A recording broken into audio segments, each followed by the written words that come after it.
Forgotten Bombs, Bali 2005, deals with suicide in the context of suicide bombings. Death and murder feature. Please take care while listening. Previously on Forgotten Bombs, Bali 2005. The enemy often gathers in restaurants and discos in Bali.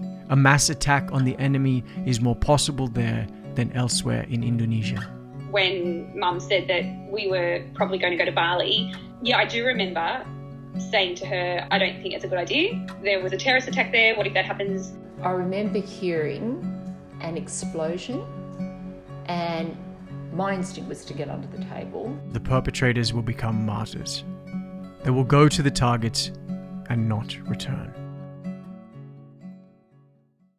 From 9.6 Digital, this is Forgotten Bombs, Bali 2005. I'm Joe Frost.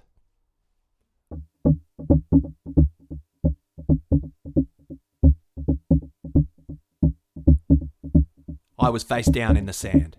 Gunpowder had overwhelmed my senses of taste and smell, like someone had let off a bag of party poppers inside my mouth. My ears were not so much ringing from the blast as screaming, the instant tinnitus producing a high-pitched squeal that continues to this day in my right ear, the side the shockwave hit. There was no conscious moment of falling down or being knocked over. It was like the movie skipped a few frames. I'd been standing up, holding the back of my chair at the restaurant table. Now, I was horizontal and seemingly in the sand, rather than on it. With my face down and my eyes closed, I didn't get an immediate visual of the situation. But if there had been any lingering doubt as to what the first explosion had been, it was well and truly gone now. Bomb. In Bali. Just like the Sari Club, where those hundreds of people had died in flames. Flames? What was that searing heat on my legs? I was on fire. Shit! My legs were on fire. I scrambled to my feet, dragging my board shorts down my legs and off, as I sprinted for the safety of the waves, where so many others were seeking refuge. In hindsight, there's little reason we would be any safer in the ocean than on the sand. Men wearing backpacks are more than capable of wading into knee-deep water. My frantic logic, and I suspect that of all those who were around me in the bay, was that bombs need an ignition and a spark wasn't going to flicker in the wet. But it's not like I had considered my actions. I had simply been standing at the table, then I was in the sand, and now I was in the water. My path set by a series of involuntary actions and instinctive reactions that all took place in a matter of moments. Now, in the water, I took a moment to assess the situation. The first thing that was abundantly clear was that I was in no way on fire. And not because the salt water had done its thing to quell the flames, simply because I had never been on fire. Where the bombs of 2002 had been incendiary devices, maximising death and damage by setting a tightly packed pub and nightclub alight, fire was going to be far less effective in the open-air setting of Jimbaran's warungs. The explosives used this time around had been packed with shrapnel. But the blast from the bomb had also sent sand spraying out at an incredible speed, thousands of grains whipping my legs to give me sandblast, which created a searing hot pain.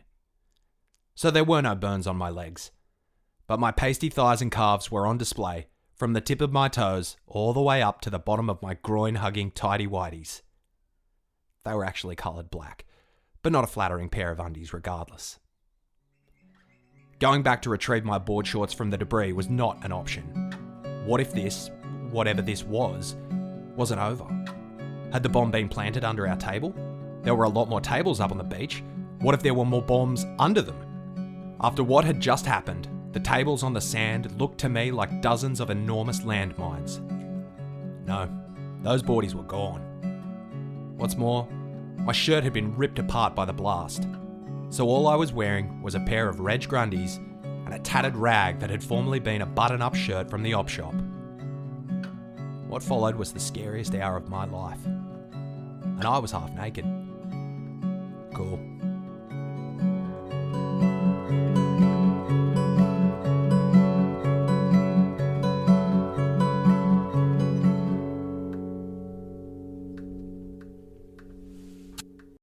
"18 people from Newcastle had come to Jimbaran Beach that night. The plan had been to enjoy the sunset, feast on fresh seafood, then maybe take a stroll on the sand, which stretched a few hundred metres south and maybe 3 or so kilometres north. When the first bomb had gone off, 21-year-old Alita Leatherwash had sprinted away from the table, running towards the southern end of the beach, when the second blast erupted. Very soon after I began running, I received that a shrapnel piece went through my leg. And I remember looking down and seeing like a movie. And I think that's what was so surreal about it. It felt like, I just looked down and saw this red dot and then blood just, falling down my leg. And my immediate thought was I'd been shot. So I didn't think of a bomb being filled with shrapnel. I just thought, oh my God, there's people behind us with guns. Alita's mother, Julia, chased after her. Then we heard another explosion, and I didn't realise that she'd been hit by anything. And so she was in pain, and she said that, and she couldn't walk. And I distinctly remember thinking, this is real fear, this is real terror, because I don't know what to do. And I have to make a decision whether to run to the water, keep running down the beach, or run into the bushes. And we ran into the bushes. And I don't know why. It would seem like maybe there were people in there hiding, but it just seemed like some sort of refuge. I just remembered thinking really clearly what to do, and this is real terror. And I also remember thinking, oh my God, people in Baghdad would encounter this every day, but this will be over for us soon. And so we went into the bushes, and I was kind of half carrying her. And it turned out that we're in the back of a resort, the Four Seasons Resort. And so we sort of kept walking up a path, and there were people having dinner and hanging out around, and we said something really bad has happened. Back at the table, Jenny Pillar had responded to the first explosion by getting out of the line of fire. Jenny's husband, Eric Pillar, tried to coax her back to her seat. I was under the table, and then Eric's like, get up, come on, we'll go back and sit down. He wanted to eat his dinner. And that was when the bomber stood in the spot that I'd moved away from. And then as we went to move back to our seat and he was standing there and he detonated it, it threw us up the beach, which felt like it was a long way away. I don't really know whether it was. And Eric was completely out. Like, I thought he was gone. Like, he was on his back, flat on his back, and I was bashing on him and, like, screaming at him too. And then all of a sudden he woke up. And one of my legs was, like, completely broken, so I couldn't even, like, the force had broken my bones. Then because I couldn't walk, Eric and this man picked me up and carried me up onto the road. And I remember him bashing on the front of this car, and it was like a little ute, just 2 seats in the front and then a tray so they lifted me into the back of the ute, and there was another lady in there, and she had a baby, and the baby was screaming, Indonesian lady, and her whole face was just missing. Yeah, and the little baby was crying. And Kim and Vicky Griffiths initially tried to calm the group, suggesting the first explosion had been a gas bottle. Kim had told Vicky to get her bag, that now was the time to leave, but they were still in their seats. When it went off, I remember flying through the air, backwards, like towards my back, away from the beach. I remember flying through the air and it being really quiet, and I remember thinking I'm going to die, and remember thinking, who's going to look after my kids? And that was sort of my thought, and I was like, because my ears were gone, everything was gone, and I remember you found me, didn't you? It was pitch black when it happened. Because all the electricity went out. It was black as black. And it's eerily quiet. Not a sound from it. It's just slow, and you don't know Everything's slow motion. Kim, what happened to you in the blast? Were you knocked over as well, or? Well, I was standing up at the end of the table, and I can remember bits of table and that flying past my head, all that sort of stuff, and losing my hearing, and I didn't feel anything. I didn't feel hurt or anything. Sort of got a bit of a glimpse of a moon or something, had a piece of glass about that big sticking out of my arm. bits and pieces. Lots of bits and pieces off me and that. I was bleeding.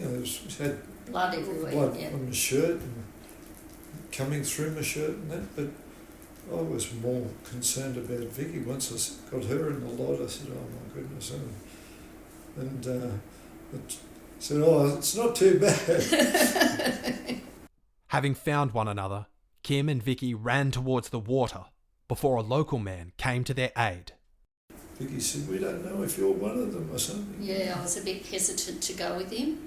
And he said, no, I will help you. And he took us to his car.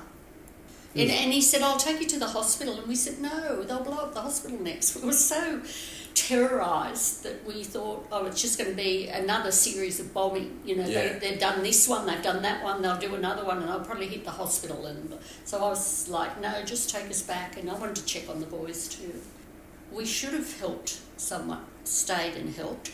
But we were, like, my eyes, I couldn't see. Both my eyes had... Well, one of your eyes was hanging out. Yeah, and the other one was bleeding. I couldn't see whatever. Didn't know what was going on. But we were so frightened. And he dropped us back at the hotel.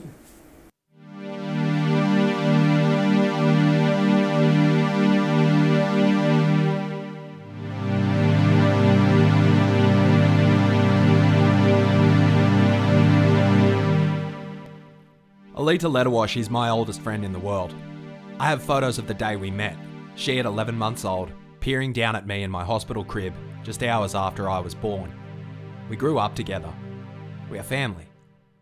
Standing in the shallows of the bay, I started to yell her name. But with hundreds of terrified people screaming in fear, pain, and in search of their own loved ones, and with the tinnitus still wreaking havoc on my hearing, calling one name and expecting a response was a fool's errand.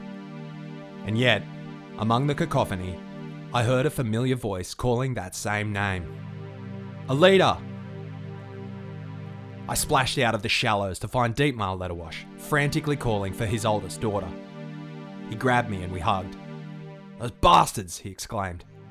I knew exactly who he meant, even if it would be years before we put names to who those bastards were. But they could wait. For Diet, the most important thing was finding his wife and daughter. The last we'd seen, Alita was running, Julia chasing after her. With no phones or any other method of communication, Dietmar and I started to walk the beach, occasionally calling out Julia or Alita's name. But we quickly realised we weren't going to find anyone else from our group on the sand. Hundreds of people had seemingly disappeared. Maybe they'd regrouped at the bus. It was as good an idea as any, so we made our way up off the shoreline and towards the car park. There, we discovered a huge crowd of locals, squaring off at one another in an aggressive yelling match. To this day, I have no idea what they were arguing over. While my assumption was that people who backed the attackers were having it out with those who hated this senseless violence, I have no way of knowing if that's true. But things were getting really heated, and as I surveyed the scene, the one thing I did process was that in this crowd of angry people screaming at each other, Deet and I were the only two Westerners. I think we should get out of here, I said quietly to Dietmar. We quietly slipped away, back to the beach, to try our luck to the north. Eventually, we had walked far enough that we were just looking at a long stretch of empty sand. Beyond the scrub to the east, we could see an upscale hotel and restaurant, seemingly the next place anyone who had come this far would have gone. It turned out we had made it to the Intercontinental Hotel. As we traipsed up through the bushes towards the complex, Deet took a look at me and said, "Joey, your hair's all over the place, your shirt's ripped up, and you're not wearing any pants. People are going to get the wrong idea about what we've been doing." Meanwhile, Julia and Alita Letterwash had made it to the safety of the Four Seasons at the southern end of Jimbaran Beach. But their evening was far from over.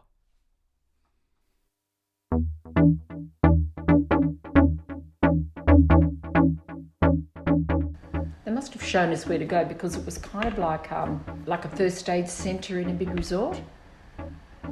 And we went up there, then other people started streaming in from the beach as well. And they didn't know what to do with us. That no one kind of knew what really had happened. And Alita was bleeding from the leg and she was panic-stricken.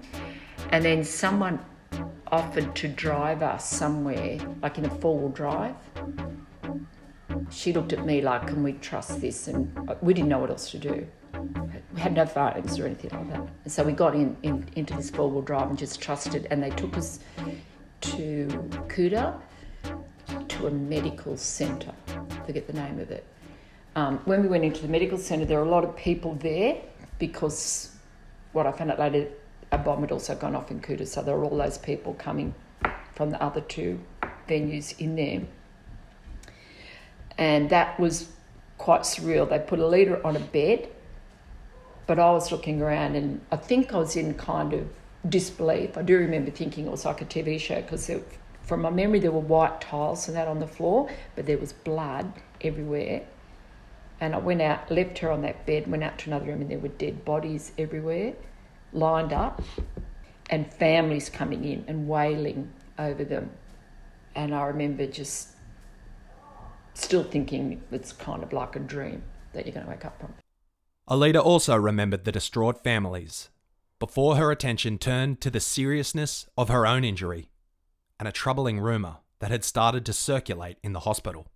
Walking into that room, I can't ever forget there were bodies on the floor, and I can remember hearing women calling out Allah, Allah, and looking at these hospital beds, seeing blood, being incredibly grateful that I was alive and conscious so that I could keep my leg, which had an open wound, above the bloody sheet that I was on.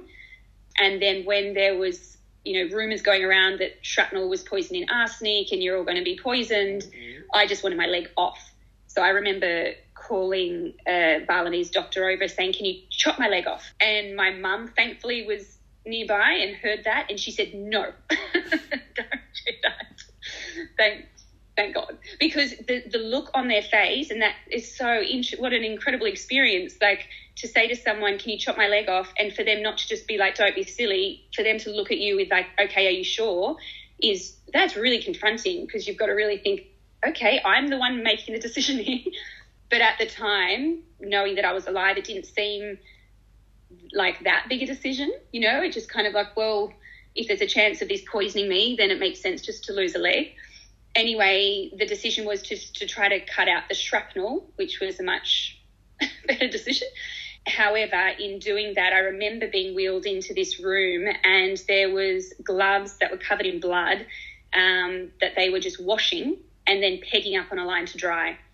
And that was so confronting and also had a big impact on my thinking afterwards, just the lack of resources, just imagining how much we have back home and then seeing in a hospital where they're having to wash disposable gloves. And the doctor, I said to him, no gloves. Like I didn't want to risk being infected. So he didn't use gloves, but I got infected. Jenny and Eric Pillar had made it into the back of a ute and a local Balinese man was driving them to get medical attention. It seemed like a really long drive from there to the hospital. Well, it wasn't the main hospital, it was like a medical centre. And all the way was just horns and people in buses taking photos of us in the back of this. And I kept saying to Eric, I feel like I'm burning. And it was the blasting of the sand and everything just felt weird. Blood was just pouring out of everywhere. And I looked at Eric's leg and I remembered looking at that and thinking, oh my God, look at your leg. And it was everything was just all hanging out of it. And then when we got to the medical centre, I thought, oh my God, we're going to be safe now. And that's when they carried me inside and they were like panicking over Eric because he was, I don't even know how they knew that he was in a worse condition than I was. And then they took us from that little medical centre to the main hospital. And they operated on Eric there and then that night. And I remember a guy came, he was a journalist, he was on holidays over there, and he'd gone in to make sure that he was okay. And he came out and he had a plastic bag, and those Ziploc bags, and he gave me the bag and he said, you might want to keep this. And it was full. They had to empty all the inside of Eric's stomach out. Yeah, it was just full of wire and ball bearings. And then I remember lying in the corridor of that hospital. I wasn't even in a ward or anything. And my leg was like an S, like it was like this. And this guy came up and said to me, I'm a orthopaedic surgeon from New York. And they all thought I wasn't in pain at all. I didn't feel any pain at all. I just know I was just completely covered in blood and dirt. And he's like, I can help you. And he actually put my ankle back into shape without any medication or anything in the corridor of the hospital. And I woke up and Eric was right alongside of me, but he was really sick. He was really bad.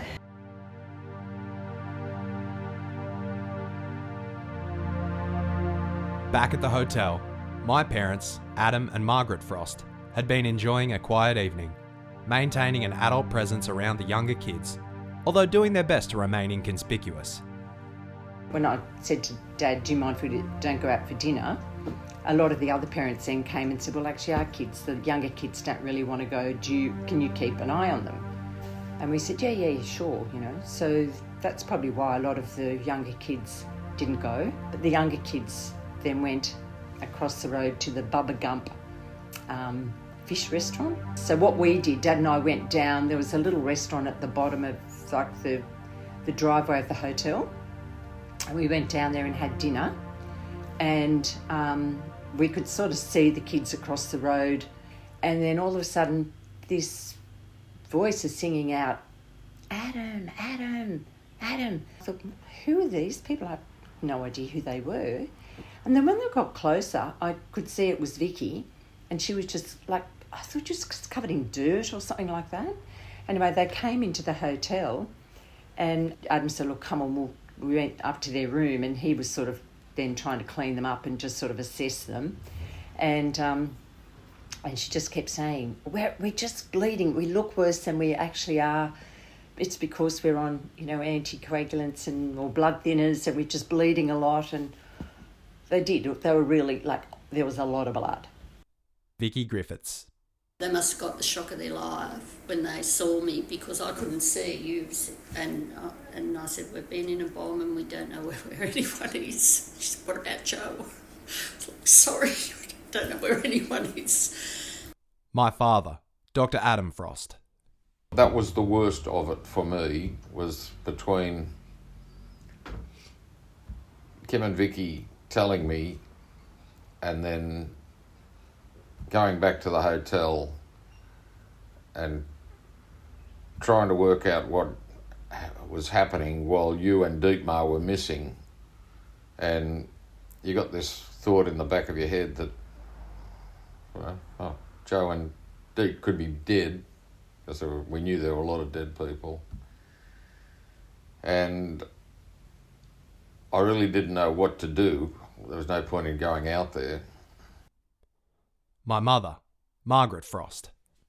Okay, well, I'll tell you something. You know that little cross I wear around my neck? It's a little Irish cross. And Dad gave it to me when you went to Ireland for that gap year. And I just remember during that period of time when Vicky and Kim were there, I was just holding it and praying, thinking, oh my God, please let Joseph be okay.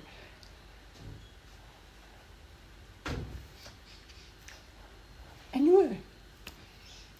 So, and I mean, I think I was thinking, please let everyone be okay, but specifically I was hanging on to that little cross and saying, please let Joseph be okay. Dietmar and I had come to the Intercontinental Hotel, where we told the hotel staff about the bombing. Us being the bearers of bad news, unfortunately also meant no one else had made their way here. Still determined to find Julia and Alita, we decided to once again head back to the Jimbaran car park, but this time to go along the road, covering off what we considered to be all the possible options to find someone.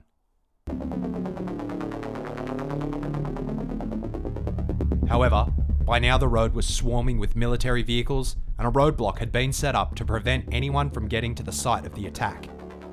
A soldier armed with an enormous assault rifle stood at the roadblock to keep out people on foot, and there were plenty of us, predominantly locals who had come out to see what was going on. Dita and I pleaded to be allowed through, but we were met with the stone-faced response of a man who either didn't understand what we were saying or didn't care. A young Balinese man who spoke English intervened on our part, translating to the soldier that we had been on the beach and now simply wanted to find our group, but the soldier held firm.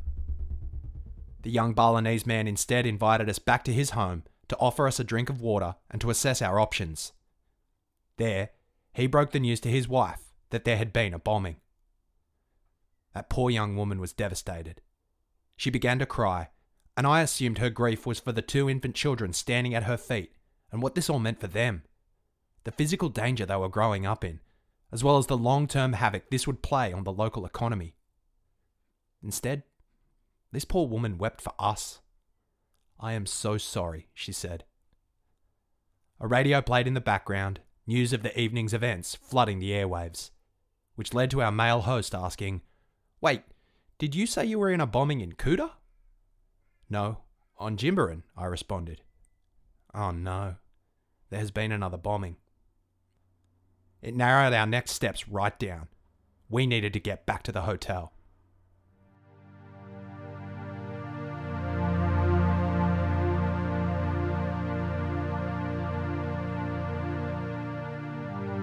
The taxi ride back was an eerie, otherworldly experience. I silently gazed out the windscreen, a torrent of cars gushing out of the city as we swam upstream. Getting out of the taxi at our hotel was a blur. Lots of hugs, lots of tears. I learnt later there were also a few smirks from the teenage boys of the group as I emerged from the car half naked. Fair enough. Dad stood at the back and let my mum and little brothers and sisters hug me first. Then he hugged me, said thank God you're all right, and was straight into our cab, bound for the hospital where many of those who had been on the beach had been taken. Deet received word that Julia and Alita were at a medical centre rather than the main hospital, but both were okay. Deet and I went to see Kim and Vicky in their room. They were both seriously shaken up, and Vicky had a nasty cut to her face, so they both soon headed to hospital for further treatment. But I could see their injuries were not life-threatening. My own self-assessment was that I was fine. Still, I had just survived a bombing. I probably needed a second opinion. Dad said to me, "You need to take Joseph to the hospital to get checked because the others have all got shrapnel wounds and they've all got like embedded pellets and some of them have had like x-rays and whatever and they're embedded in them." So someone at the hotel then drove you and I down to the clinic. So I think this was like a private clinic, but I know that they gave you an x-ray. They gave you an x-ray and that's all. Yeah, he's got lots of shrapnel. But in fact, when we got back to Australia, the x-ray was just a really crappy x-ray. We've still got the x-ray here, but they just said, "Oh no, look, you didn't." And I remember you just commenting on how quiet everything was. And I didn't realise that your ears had been blown out. Both my eardrums were perforated, the left drum popping in a way that would heal by itself in short order, the right destroyed to the point it would require multiple surgeries in the years to come. But otherwise, physically, I was fine. I returned to the hotel and spent the remnants of the night sat near the front of the complex, waiting in case anyone else made their way back. TVs in the foyer and bar were turned to a variety of international news channels, and through a mixture of broadcast footage and phone calls, we began accounting for the other members of our group. Most had been taken to hospital, in varying states of distress, but none were in apparent mortal danger. I was fine. Dietmar was fine. Kim and Vicky were fine. Julia and Alita, while still in hospital, were fine.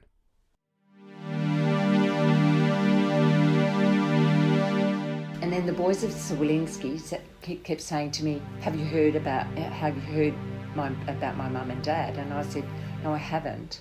And I said, "No, I haven't heard anything." And I said, "Look, to be perfectly honest, you have a really unusual surname." So I said, maybe the Indonesians haven't, logged that as a surname. And that's honestly what I knew. I hope they didn't think that I was lying about that.